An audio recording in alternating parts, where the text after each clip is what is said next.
I'm going live right now because I've been getting a lot of requests to break down this beat called Muted. So I am not good at editing videos and all that kind of stuff. So I figured, might as well just go live and just show y'all, right? What up, guys? Thank you. So here it is. Can I turn my screen? Can I do that? Okay, no, not that one. This one. Yup. I don't know if you guys can still see properly. I'm gonna just do it this way, just to be safe. But yeah, so I just figured right now is a good time. Thank you, appreciate that. Love y'all too, man. My dog is being nice and quiet right now, so no better time than the present.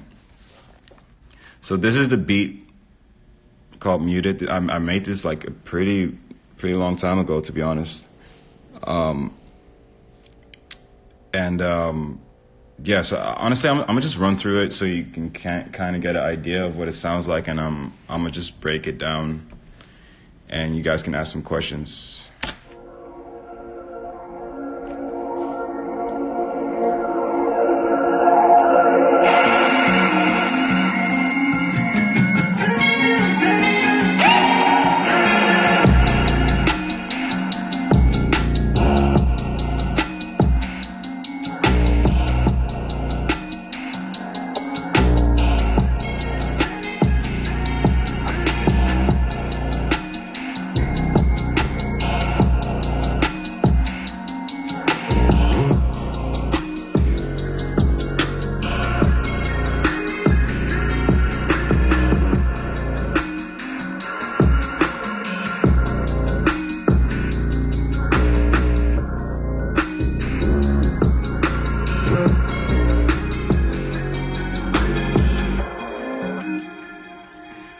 So that's kind of it.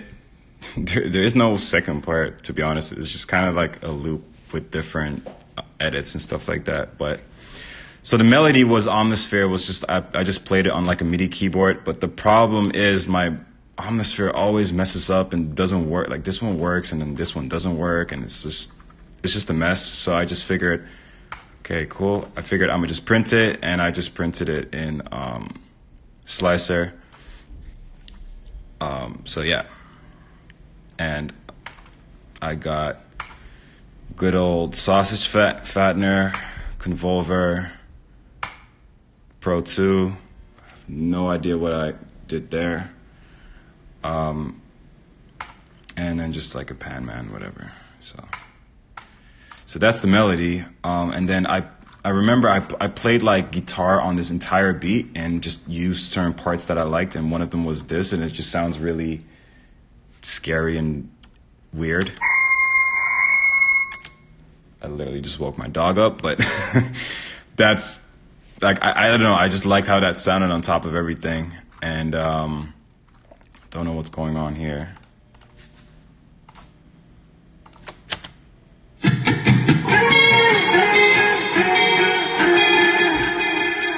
Yeah, so that's just some guitar I played on top of it, and I kind of liked how I was strumming it here. Sounded pretty cool. So on the guitar, auto-tune on instrument, settings, whatever. Some EQ, no idea why I did that either. Convolver, effects rack, an Echo Boy. I might as well just added it here, don't know why I didn't, but yep. Sorry for my wash machine in the background, by the way. And then this, which is also Omnisphere, and it's not working, so sorry about that. So I used, so this I'm pretty sure was a synth that I had, a Roland Pro 2. Don't quote me on that, but I'm pretty sure that's what I used. Then the drums, kick, snare.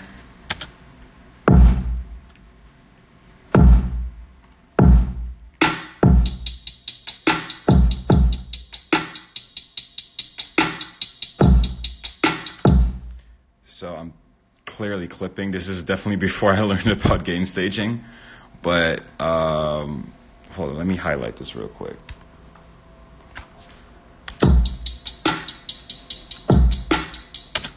So kick, pretty simple. One of my favorite kicks. And literally have nothing on it, bro. I swear. Just an EQ. And I rolled off pretty steep with a 96 dB per octave, which is like nuts, and you're not supposed to do that, but it sounded good in this instance, so I figured, just leave it alone, and it gave the 808 some room to breathe here, so it was good, and just brought this up a bit so you get some more of that high end, because usually the trick is the attack of the kick is usually around here. So if you bring that up, you hear the kick more without actually having to add more bass and eating up your headroom, so that's good. Snare, let me see what I have here. Yep. So just EQ, and then another EQ, and then I think there's a secondary snare, which is this one. Oh, interesting. I had no idea I had that in there, but effects rack and convolver. And then for the hi-hat, I think it's the bacon hi-hat. I love the bacon hi-hat, even though I don't like bacon. So the hi-hat, it's got EQ, which is doing nothing. Don't know why. This EQ here, it's probably just okay. This plugin is not working, so don't know. And I had this going on the hi-hat, which sometimes works, sometimes doesn't.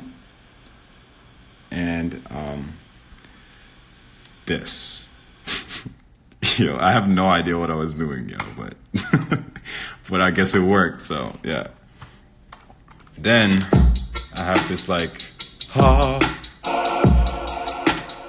which is just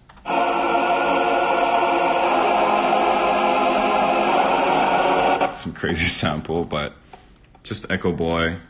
That's literally it. And then the 808. Where is it? Yeah, so some slides going on, but I like to have a slight slide at the end,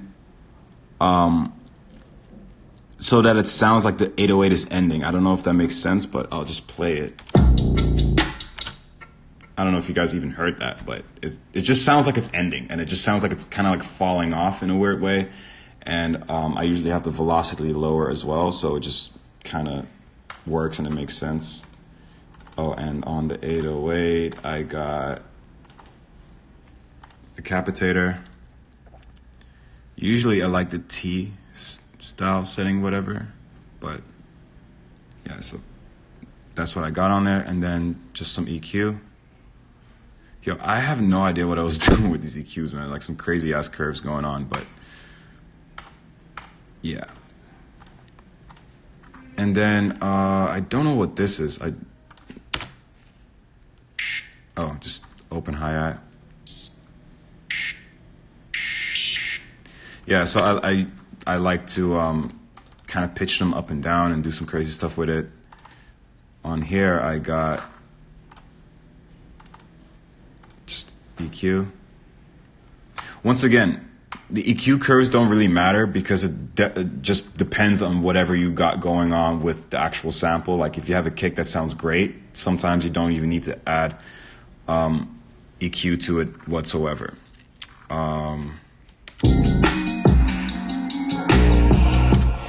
So I have this weird eerie sound going on in the background.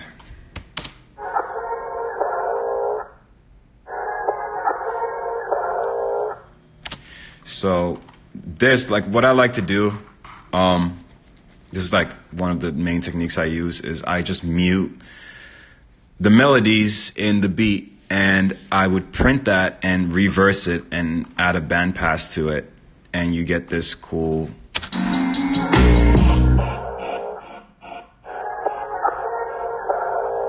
especially with like the 808 that's sliding, you get that weird kind of sound to it.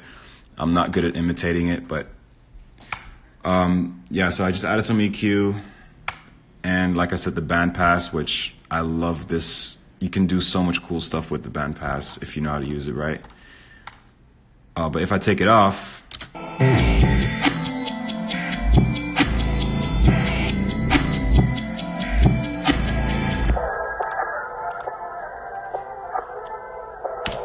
so you get like a pretty cool sound out of that. I don't know what this is either. Oh, some sort of like clap, fall, whatever. I'm pretty sure just like some reverb or something added to it. Yeah, just a convolver. Always works. And then just the guitar.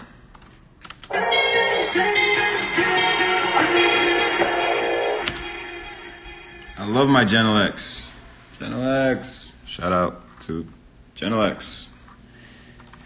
And that, that's it. I think like that's pretty much it. And then I just kind of cut things and move them and do some funny stuff to it. And my master channel, this plugin is not working for some reason. Again, that was just a SSL comp, so I just replaced it with this one. I know that the SSL comp on Waves doesn't have the filter option, so I just have that off. And I'm doing like 8 dB of gain reduction, which is kind of...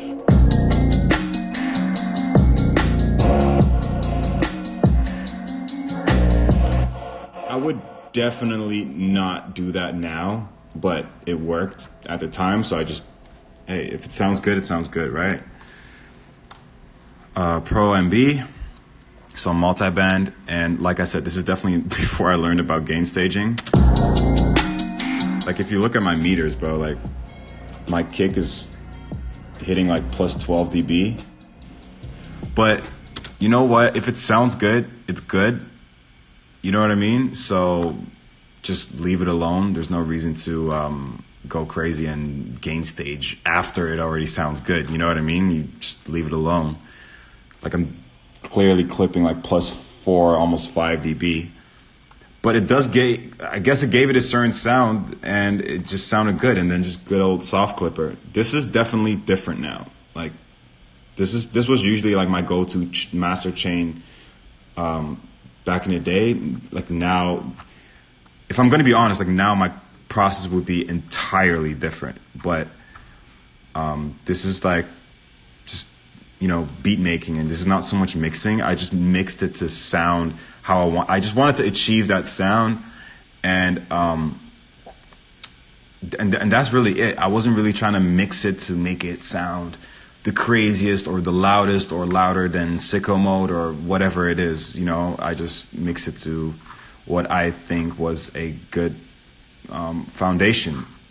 So yeah, yo, that's that's kind of it. Talk a bit about gain staging. Gain staging is really, it's like you have to kind of understand the concept rather than what, like the rules. But what it pretty much comes down to is that on the way into the channel, you don't want anything to be clipping. Like on the way in already. So not like if you can, like here, if I have the kick here, for example, right? Just doing this, be like, oh, it's not as loud anymore. It's not clipping no more. But the problem is if I go to my EQ, it's still clipping here. So that same annoying clipping sound, you still get it because it's clipping into the plugin. So the way to fix that in FL particularly is to just go here, and this is your clean gain right here. This is just simple voltage gain. So you can just turn this down, and once you turn this one down now, woohoo, you're not clipping anymore. And that's to be honest the gist of it. That's pretty much it. You just don't want to be clipping into a plugin.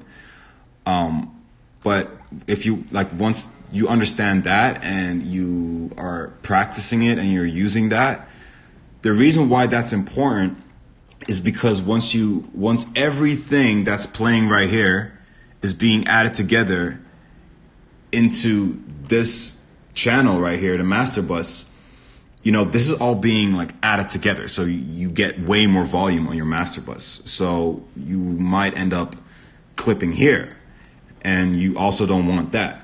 Usually you want to be around, like I like to be around like minus 18, like on my master bus. So with all my kicks, all my 808s, everything together, I like to be around minus 18.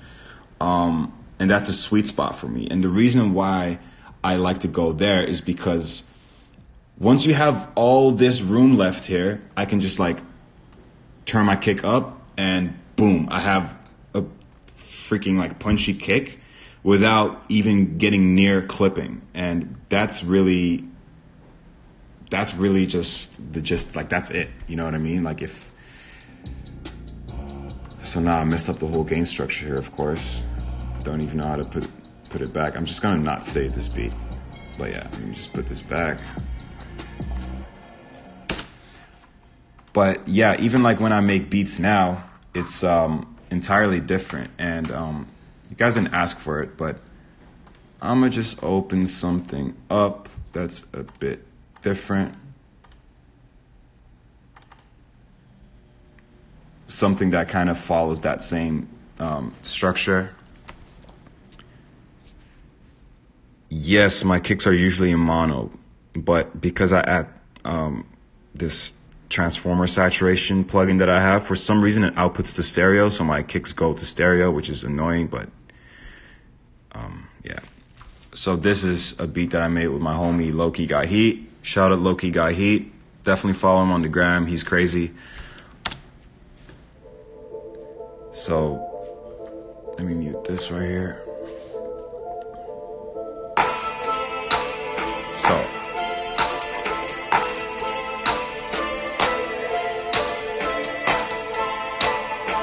like right now, it's loud, but it's not even hitting. See, like this is 808s, everything going on right now. And I have all of this room. So if I want my 808 to absolutely be disrespectful, I can just, you feel what I'm saying?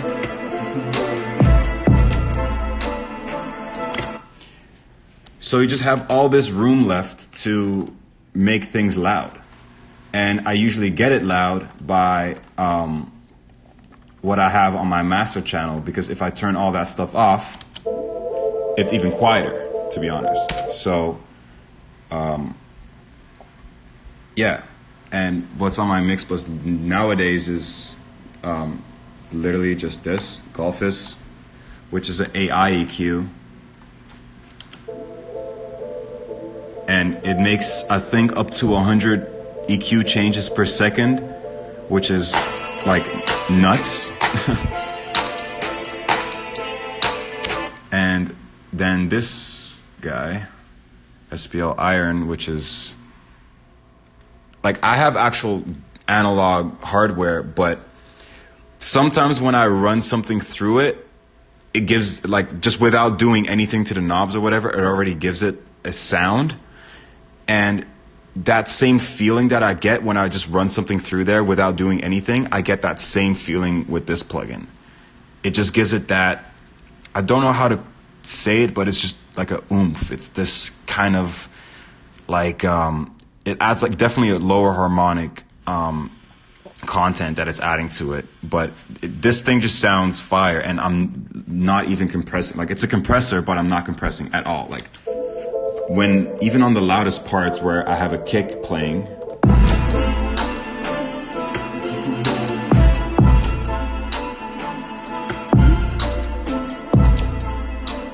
it's barely moving, and it's overloading a little bit, but that's okay because, you know, it's modeling analog.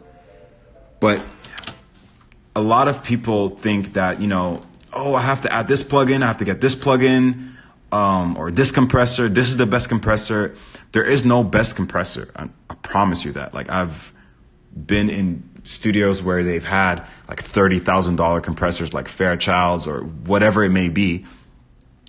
And they sound great on whatever they were intended to be used on. So like a Fairchild will sound great on guitar or bass or even vocals. But if I just slap a $30,000 Fairchild on this beat, I promise you it's going to sound like trash. Like absolute, like trash. And sometimes you might still use a Fairchild on a beat like this, but you wouldn't compress. You wouldn't actually compress because hardware has transformers, it has circuits, it has capacitors, transistors, etc. And that's what gives it that warmth or sound or whatever you want to call it. And even with this thing, like sometimes I run it through it without any compression and it just sounds better. And compression sometimes is used for the sound of the compressor rather than actually compressing. So that's pretty much the gist of it. So I hope I'm not just like talking and rambling on and you guys and it's kind of going over everyone's head because it's pretty like technical stuff. But that's really it. Like, you know, people use compressors and I love this compressor on my master bus just for the sound of it. Like literally if I engage it, you probably won't hear it over the phone, like when I play it right now, if I engage it and disengage it, but especially right, like the tube bias right here, which is, you know, you're hitting the tubes like very, very hard. It just gives it that sound, man. And I'm used to that because I work with analog every single day. And, you know, it becomes familiar. It's like, oh, there you go. You know, as soon as I run it through my knees or whatever, like I'm like, yeah, there it is. And you know, with this plugin, I get that exact same feeling. And, you know, people always like to go, oh, hardware is better than software or whatever. And it's just different, you know, that's really it. You know, this, I'm pretty sure if I play this for like a very seasoned engineer and I'd be like, hey, man, listen to this hardware SPL that I got. They would compliment me and say, wow, that sounds great. And then afterwards, I'd be like, oh, it was a plugin. And they would not even know. You know what I'm saying? Because that's just kind of how it is. Like people get tricked by the perception of, oh, hardware is better, so plugins can't be.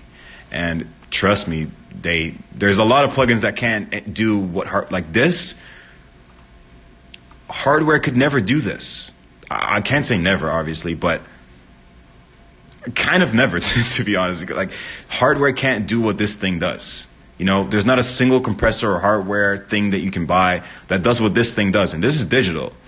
And this sounds so good that sometimes it kind of feels wrong using it because it's just like, damn, like I'm using something that's making it just better automatically without me having to, you know, load up like 10 plugins just to get to that desired result. I would just get it with, you know, this.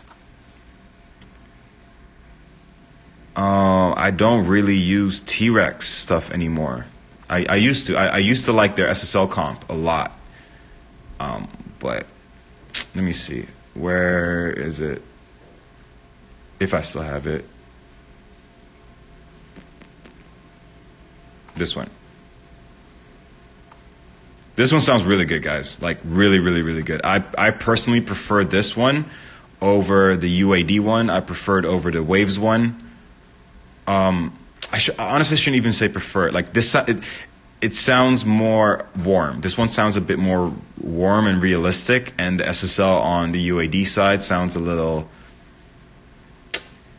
different, like sterile, like more dry-ish, which is not a bad thing because sometimes you want that. You know what I mean?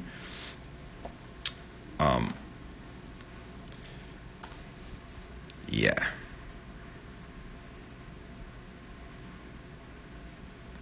Nope, this is not a sponsored live stream, but hey, if you guys want to plug in the lines, if y'all want to endorse me, hey, I'm totally with it. I'm already paying you guys, so, you know, might as well support the homie, right? Tanya, man, you're so annoying. You're not here for the sauce. You're here for my dog, Phoebe. Phoebe, wake up. Hey. Say what up. But yeah, man. Peace. Take care. Yeah, man. For this beat, I'll just do a quick breakdown because I don't want to take up too much time of you guys and get annoying and boring.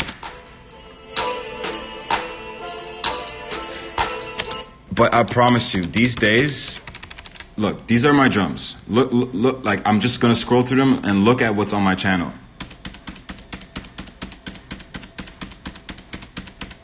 I like it simple these days. I just like to play with the faders and the actual volume of things, and like I said, gain staging. But I do that here. So if you can see, well, maybe not here. This was probably one where I did it quickly, or the sounds themselves weren't that loud already, so I just added it in. But I can guarantee you, this plugin is my number one go-to for drums. And it just, I don't know, like a real one of these is around 12K right now. And I'm not talking about the regular DBX ones, 1073, DPX or LD or whichever version they have that's new. But I'm talking about the actual vintage one that has this actual fader that's in a wooden box like this. Like, they did a pretty good job making it look real. And I compared this one to my actual Neve, and this is pretty much what that one would sounded like if it was new. And bro, it sounds so close. I can't, like, I'm not even like joking or trying to hype it up or whatever. YoED, you guys should really pay me. I'm really supporting you guys a lot, but whatever. This thing sounds ridiculously good on drums, and there's this little cool trick that I like to use, especially on hi-hats. It's going to be a little hard to hear over the phone, but just bear with me here.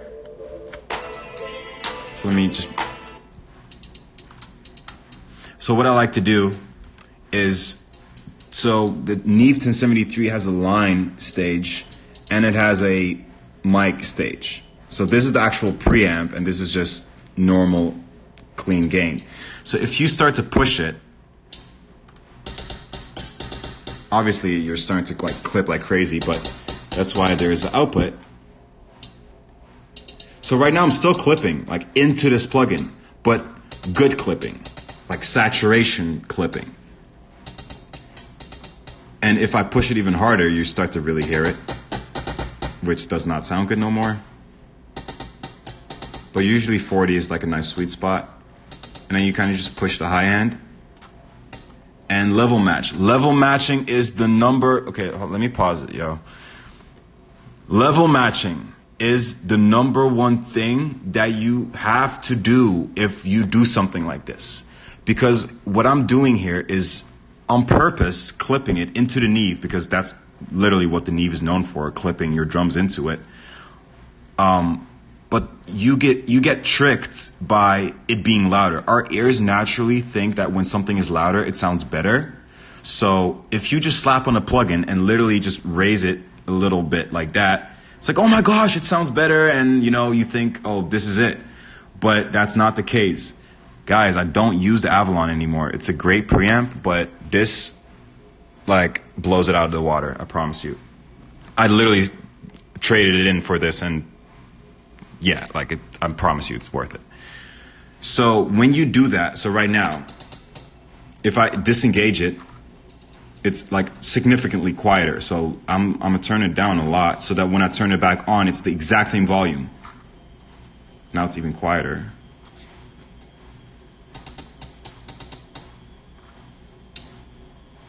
But see that difference? When it's off and on. And it sounds gross by itself. Like it literally sounds like leftover food that's been in the fridge for way too long. But add it into the beat.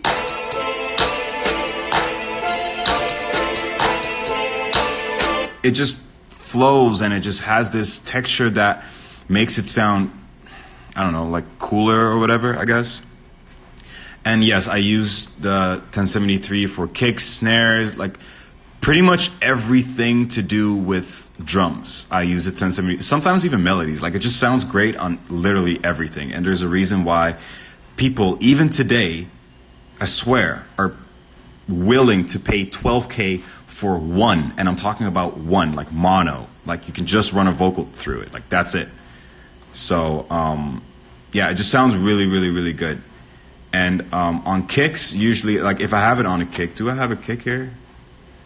Yeah, so I have like my own pack with kicks that I ran through my Neve already. But even then, if I add another Neve to it, and usually I don't do anything. I don't clip it into the Neve because the plugin version doesn't sound that good when it comes to low end clipping.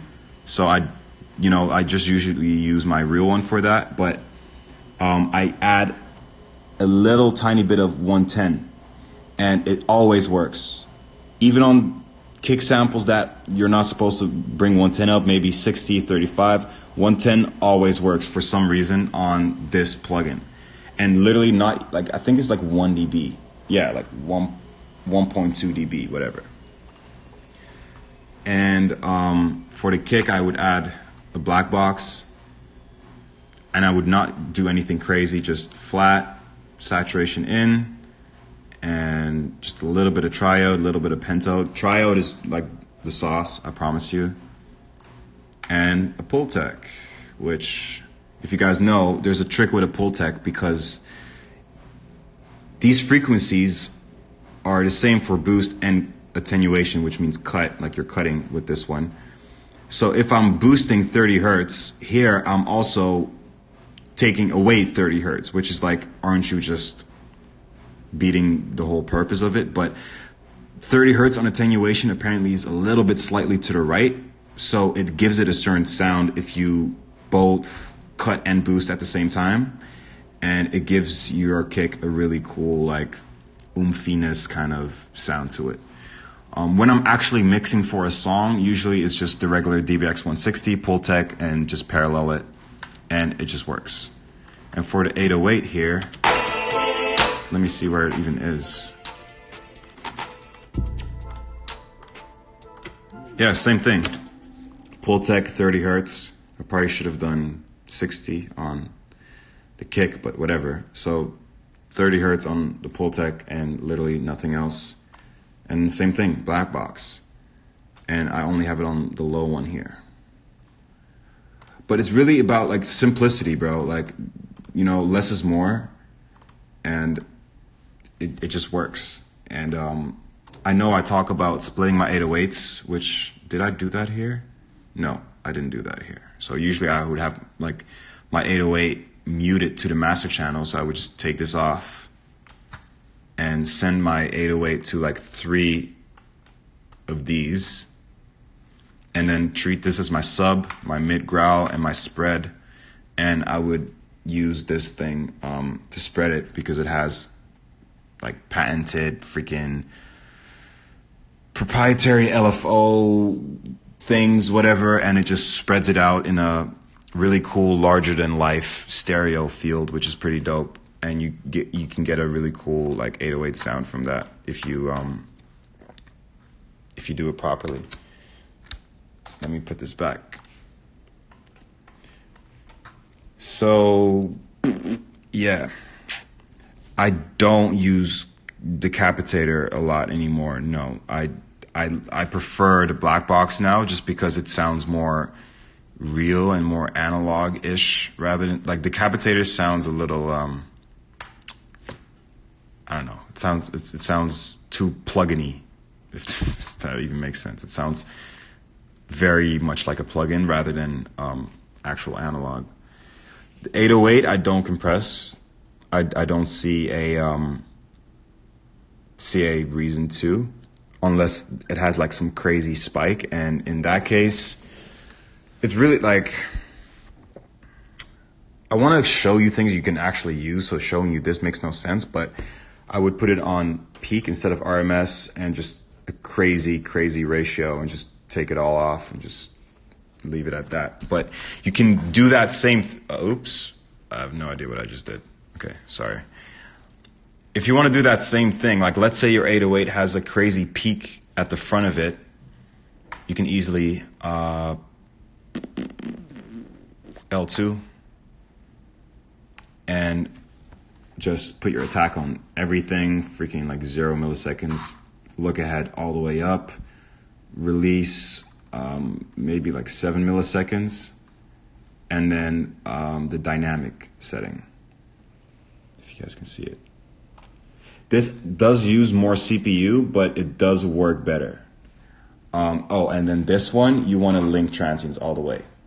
Link them all the way, because I don't know, like I spread my 808s, but not the actual, I don't spread the low end, like the actual bass. I don't spread. I only spread the high end, like that growly. Here, let me just show you.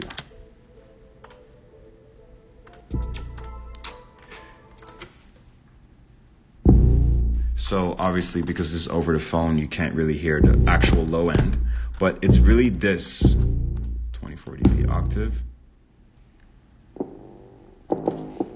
Like literally that farty sound, that's what I would spread.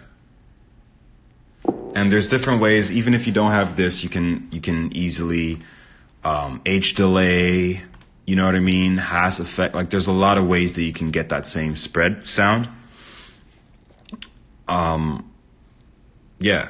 And it's really your, yeah, exactly, producer Ty. It's upper harmonics that's what I'm spreading, because there's no need to spread anything else. Because if you spread the low end, you're in for a lot of trouble. But like I said, because I do spread it, if you do spread your 808s, use this all the way at 100%, because you want to link the transients and make it, clamp down on them at the same time, rather than having them do it independently. Because on your master, like if you actually put an L2 on your master, I take off the transient linking 100%. Same thing here. Usually I would have it unlinked and have both of them work at the same time. But I would have to actually make the buttons be identical from left to right. Here, now I'm controlling both sides. But the limiter and compressor act the same way. And the L2 on FabFilter kind of does the same thing. So a good alternative for that piece of equipment. Let me think. Honestly, man, like I'm telling you, like this SPL and the other one I use a lot is True Iron. Where is he? Okay, here. So this is by a company called Kazrog. If you don't know about them, you have to check them out. They make really, really crazy stuff. And I think, okay, so they modeled transformers here. If you don't know what transformers are, they are pieces of wrapped copper, I think. Like, don't quote me on this. I'm not really that into like the actual circuitry of analog equipment, but it's pretty much, I think you can even see it in my Neve. It's like this thing, like it's that thing. That's a transformer right there. So what that thing does, it obviously adds harmonics, which is pleasing to the ear because it's pleasing distortion rather than annoying distortion. But this models transformer saturation, and you can just, make it nice and warm, or you can really freaking like slap it and crunch it, which is what I usually do to my kicks. And I don't like using clipper plugins. I like to actually clip into transformers because it just sounds better and you get more headroom. So this transformer is not actually a transformer. This is tube saturation. So they modeled an LA2A here. This is if I'm not mistaken, a Fairchild transformer. This is a Telefunken transformer. This is a master desk transformer. So like when you get your song mastered, they do it with like a huge mastering console, and they have their own proprietary transformers in there, and that's what they modeled here. This is a Neve 1073, and this is a 1176. So you get a lot of options, and you can blend it with the mix, input, output. Morph is more like a vintage kind of sound. You can boost, like it's really, you can really go crazy with, oh, I have no idea what I did again, but yeah, you can really go crazy with this plugin. And if you want to get this kind of sound, you can just use this transformer and just crank it, and you get that same, feel. You guys are welcome, man. Like I love this kind of stuff. I love the technical side of things, and spreading knowledge, man. There's no secrets. There's just knowledge, you know what I mean? And it's all on the internet. And it's really about your decision making. I can show you all the plugins and all the processes, but if the song is trash, the song is trash. So it just comes down to that. And I always use the same analogy, right? You can put any person in a Ferrari, but it doesn't mean that they're going to be a great race driver. But I'm pretty sure if you put a great race driver in a Honda, he's going to make that Honda drive as if it's a Ferrari. And that's pretty much the same for this stuff. If you don't understand what everything does, there's no point in using all these crazy plugins, because you need to know what they're actually doing so that you know when to use them and how to use them.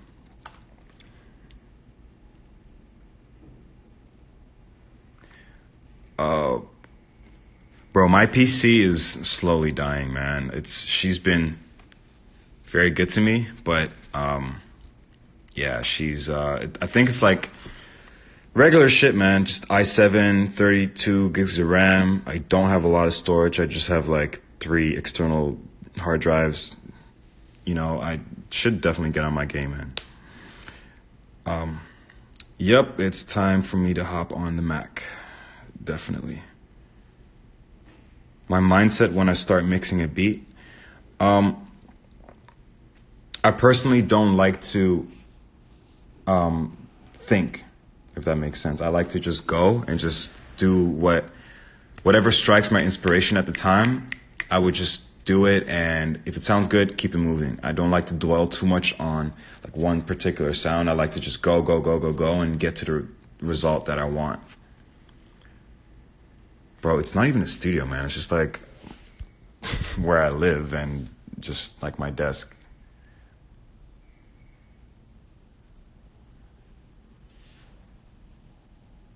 And that's it. Simplicity. Like I had a whole bunch of like rocks and candles and lights and things, but I just figured, simplicity is key. So, yeah. So my studio consists of Furman, which is just, it's pretty much like a power brick, like how, like a extension cord, but into a rack, and it has lights. Yay. So if it's dark, I can still see what I'm doing. So that's pretty clutch. And let's say there's a thunderstorm and I get hit and it fries my whole apartment. My equipment is still safe because this protects it from some overload voltage thing, which is good because when I just moved in here, the plugs weren't working properly. So if I had plugged everything in, I would have fried all my equipment. So yeah. And Apollo, this is just my main converter. Nothing special, to be honest. API, EQ, compressor, limiter, saturation, and I use it mainly for this. It has like this spread option, so you can really make things wide, which is pretty dope. And the Shelford, which is like, I want to get another one because it's mono, and I want to have a stereo pair because it just sounds so freaking good. It's like, it's hard to make things sound bad through this thing, I promise. and another power supply, which is, yeah, same thing. Has lights, yay, whatever.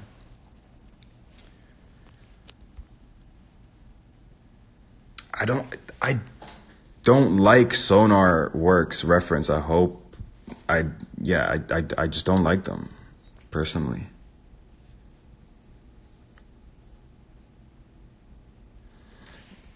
These are the 770 Pro ones. 250 ohm, so they sound like shit if you use them with your phone.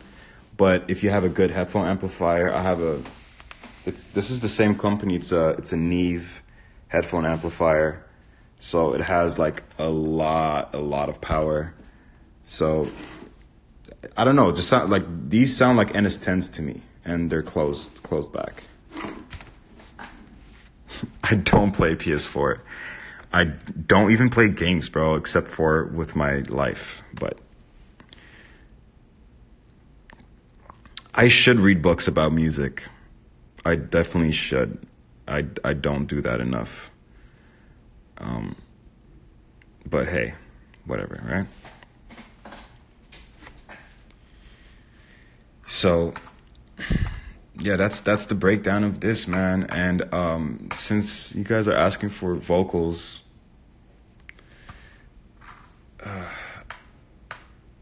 it's kind of hard for me to show that because everything that I would be able to show is like unreleased, and I don't want to disrespect the artist by showing like their vocals, especially like vocals that are, you know, like I never like playing people's vocals without autotune and stuff like that because it's kind of, I don't even know what to call it. Just, it kind of exposes, you know what I'm saying? Like it's a little exposing.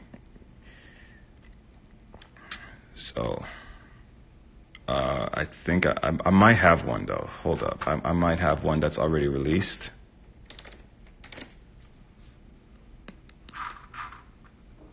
Yeah, this one.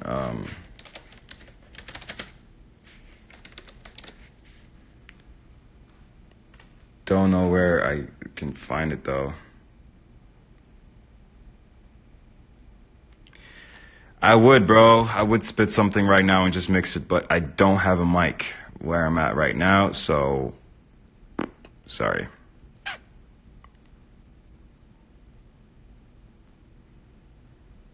U87 or C800. They're both like really good mics, bro. You know, like they're both like just really good mics. I wouldn't even know what to tell you, but what I do know is that oh, there we go. Mix 2. Yeah, there you go. Okay, I'll use that. What I do know is that the C800 adds like an insane amount of low end, high end. So, yeah.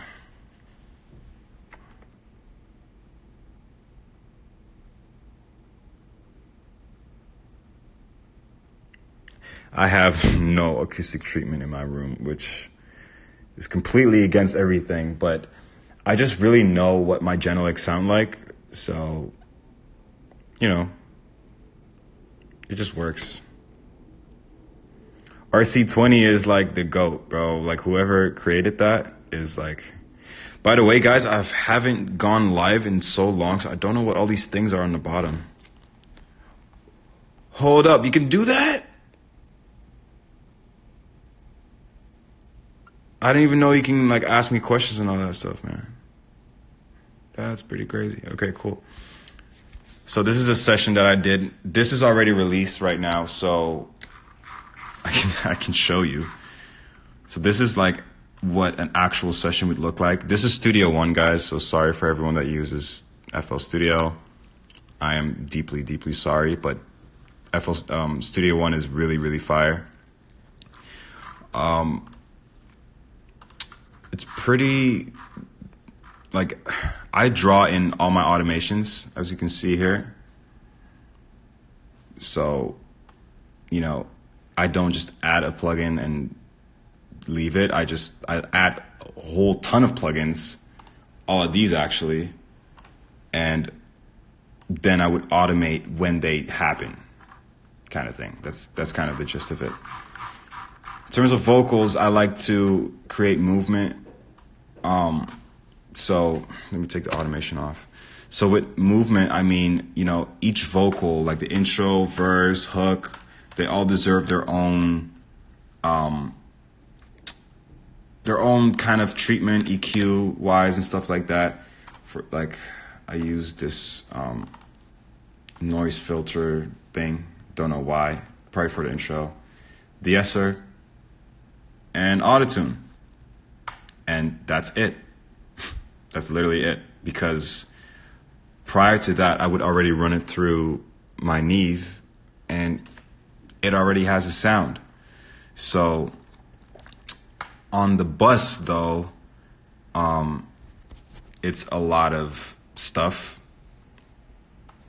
like mainly sends and just EQ, saturation, stuff like that. Hold up, let me play it. Oops, that's really loud. Tell you that, had to get that through my head. I know people that ain't talk to me until I made my bread. Can't put trust in anyone. When all is said and done, the people who ever around me are the people where I'm from. So, yeah, it's pretty dope. Really good recorded vocal, which also helps a lot. I don't take my breaths out, but I clip gain them down a lot. So they're there, but they're not, you can't really hear them like that. No, man, no LA2A or R compressor, because this compressor already takes care of like pretty much all of that. So additional compression isn't really needed a lot. So in terms of automation, this is kind of what's happening here. Let me mute the music bus. There we go. Had to get that through my head. I know people that ain't talk to me until I made my bread. Can't put trust in anyone. When all is said and done, the people who ever around me are the people where I'm from. Everything I touch turn to gold. So it's like things happen at their own time whenever they need to happen, in my opinion, and you know, that's really how I like to do things. It adds a cool, you know. Life Oculus Rift. We get vivid with it cause it's really air with the clips. Why you can't. Don't know why. What happened to my it's like not playing the effects right now, so I'm not being rude. What's happening? Okay, either way, that's really what it is. It's I add a lot of effects, like you can see here. I have my room for my lead, room for my background, room for my ad-libs, parallel chain for the vocals. The battery's gonna die soon, so I gotta go. I call my slap defas. My Toronto people will understand that. Lead. I have like some delays, and this is like my mix bus. I call it less is more, because less is more, and you know, you really don't need a lot of stuff, because on my mix bus right now is nothing, because less is more, you know what I mean? Like if it sounds good, it sounds good, you know, just leave it alone. There's no need for anything. And then usually I would do the rest of the processing with the API and the Neve. And in terms of the beat, I would have, so this is a good example of what I mean with the spread at 808. Let me take that off here, just mute the 808.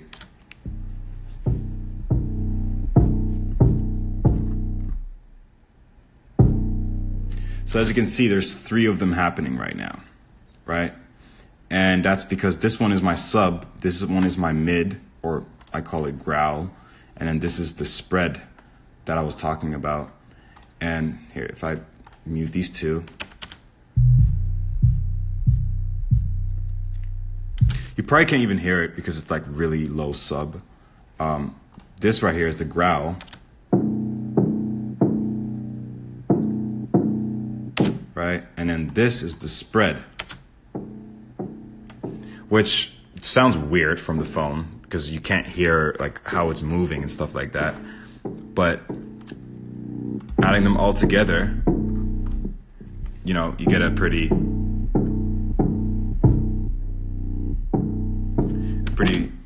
dope sound altogether. And the reason why you see all these automation draw in is because rather than sidechaining my 808, I actually clip gain it and make it. And this is just the cleanest way pretty much to sidechain, because with sidechaining, you're adding phase, right? With compression, you're adding phase. I know it's not that much phase, but all of it adds up, you know what I mean? And if you do it this way, this is just complete volume, you know what I mean? So you get that same effect without adding phase. So you have just the really, really clean 808 this way. And it's, you know, a lot of work to do it manually. It's very tedious, but it is worth it in the end result. And for the growl 808, I usually would literally clip it to death in here. So like my meter would literally, you know, if I put it on my output, my meter would literally just like bam, just like literally be at the edge of it to where it can't go anymore. And even my peak light will be on, but hey, it sounds good. And I'm not actually clipping on my inputs. So that's it. And then I would just add a bandpass EQ to it to make it sit well. And then with for the spread, I just use the like I said, the TC Electronics, and you get a really nice, you know, this is a gem, by the way. Like, this is a super gem. So yeah, and then same with the kick, you know, like I told you, true iron on the master desk transformer setting, just hitting it all the way. Studer, I don't like, this is not like my always chain. Like, this is just for this song in particular, but it gives you kind of an idea of what things you could use. If you use the Studer for your kick, 15 IPS is always the best because it gives you a low end bump. I checked the response curves, and I think it's around 33 hertz, which is one of my favorite frequencies for like low end. And the 250 tape version, whatever, and always turn the noise off. But the 250 version sounds really nice if you clip into it. So let me play the kick. Sorry guys, talking too much.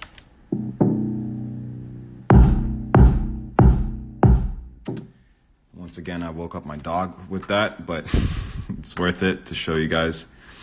And this is the EQ for the kick. So like I said, the attack of the kick is what's important, not the low end. Everyone is tricked by thinking like, oh, I want my kick to hit harder, so I'm just gonna, you know what I mean? Like, no, like that does not work that way. You will literally just end up eating up a whole bunch of headroom and murdering your mix. If you want to hear, because really what you want is you want to hear your kick more.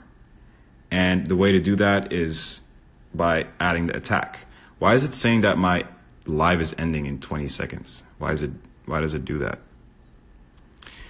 Okay, well, if I am gone in 10 seconds, I'm sorry. I will be back quickly and just show you the rest of the kick and then whatever else. And yeah, I hope it doesn't just